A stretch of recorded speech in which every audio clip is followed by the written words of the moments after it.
জুলকারনাইন সায়ের নামে একজন প্রোপাগান্ডিস্ট রয়েছেন, যিনি একটি বক্তব্য প্রচার করেছেন যে এখানে অস্ত্র উদ্ধার হয়েছে। সেটা সম্পূর্ণ মিথ্যা।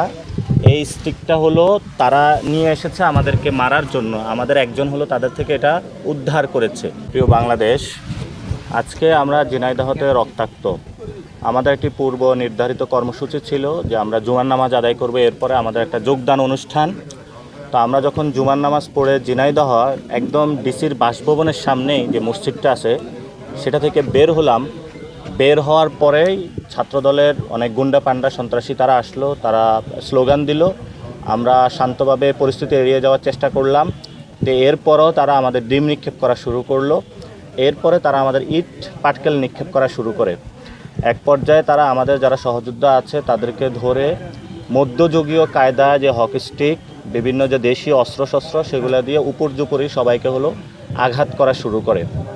আমরা শান্তপূর্ণ অবস্থান বজায় রেখেছি। আমরা কোনো সন্ত্রাসী গোষ্ঠী যারা আছে তাদের ফাঁদে আমরা পা দেই নেই। যেটা আপনাদের সবচেয়ে জানার বিষয়, ইতিমধ্যে আমরা সোশ্যাল মিডিয়াতে দেখেছি জুলকারনাইন সায়ের নামে একজন প্রোপাগান্ডিস্ট রয়েছেন, যিনি একটি বক্তব্য প্রচার করেছেন যে এখানে অস্ত্র উদ্ধার হয়েছে। সেটা সম্পূর্ণ মিথ্যা। এটা আপনাদের এই যে একটা স্টিক ছিল, এই স্টিকটা হলো তারা নিয়ে এসেছে আমাদেরকে মারার জন্য, আমাদের একজন হলো তাদের থেকে এটা উদ্ধার করেছে এবং এটা উদ্ধার করে এটা বর্তমানে আমাদের হেফাজতে রয়েছে। আমরা এটা পুলিশের কাছে সমর্পণ করব এবং আমরা বর্তমানে থানায় রয়েছি। থানার মধ্যে হলো আমরা এজাহারপত্র যেটা সেটা রেডি করেছি। আমাদের একটু পরে এফআইআর হবে, এফআইআরের নাম্বার নিয়ে তারপর আমরা বিক্ষোভ মিছিলে যাব। এই হামলায় কারা কারা অংশগ্রহণ করেছিল এর মধ্যে অন্যতম ছিল ইসলামী বিশ্ববিদ্যালয় ছাত্রদলের আহ্বায়ক এবং এখানে জেলার যিনি সভাপতি রয়েছেন ছাত্রদলের, এবং সাথে সাথে এখানে ছাত্রদলের অন্যান্য কর্মী যারা ভবিষ্যতে যুবদলের হবে। তো আমি বলি যে মোমবাতির নিচে হলো অন্ধকার, সর্ষের মধ্যে হলো ভূত। ওনার অনুসারে আমাকে মারে, তারপরে উনি ফোন করে আবার বলে হলো উনি ব্যবস্থা নেবেন। এটা হলো বাংলাদেশে তাদের নমুনা এবং হাস্যকর একটা ব্যবস্থা।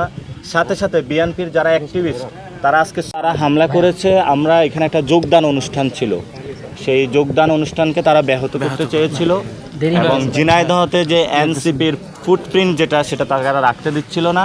এবং আমি ইতিমধ্যেই স্পষ্ট করেছি যে সীমান্তে হত্যা হয়েছে, ফলত আমি মনে করি দাদা বাবুরা খেপেছে, দাদা বাবুদের সাথে তারাও খেপেছে।